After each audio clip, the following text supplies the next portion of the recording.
আসসালামু আলাইকুম। যাদের পাইলস বা অশ্বরোগ হয়েছে তাদের জন্য সুখবর, আর অপারেশন লাগবে না।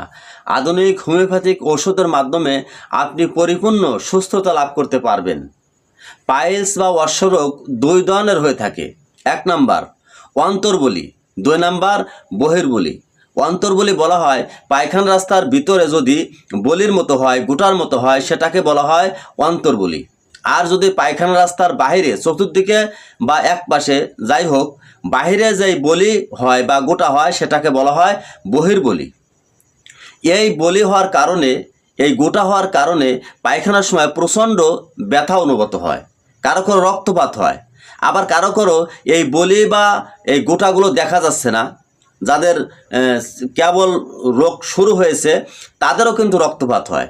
আবার কারো করে এমন হতে পারে যে পুরাতন হয়ে গেছে, রক্তপাত হয় না কিন্তু গোটাগুলো আছে।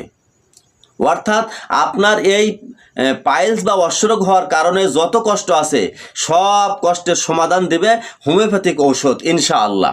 আমি ডাক্তার মোহাম্মদ মোশাররফ হোসাইন আপনাদেরকে নিশ্চিত দিচ্ছি, আধুনিক হোমিওপ্যাথিক এই ঔষধ দ্বারা যদি আপনারা চিকিৎসা নেন তাহলে নিয়মিত ঔষধ সেবনের মাধ্যমে আপনি পরিপূর্ণ সুস্থতা লাভ করবেন। আপনার আর অপারেশন লাগবে না। অপারেশন করলে রোগ পুনরায় হওয়ার সম্ভাবনা থাকে, কিন্তু যদি এই ঔষধ সেবনের মাধ্যমে আপনি সুস্থতা লাভ করেন তাহলে দ্বিতীয়বার হওয়ার সম্ভাবনা নাই ইনশাআল্লাহ। সুতরাং প্রিয় ভাইরা, আমাদের সাথে যারা যোগাযোগ করতে চান স্ক্রিনে দেওয়া নাম্বারে যোগাযোগ করতে পারবেন, অর্থাৎ স্ক্রিনে দেওয়া নাম্বারে ফোন করবেন অথবা হোয়াটসঅ্যাপে মেসেজ পাঠিয়ে আমাদের সাথে যোগাযোগ করতে পারবেন। আর ভিডিওটি শেয়ার দিয়ে রাখবেন যাতে অন্য ভাইরাও সচেতন হতে পারে।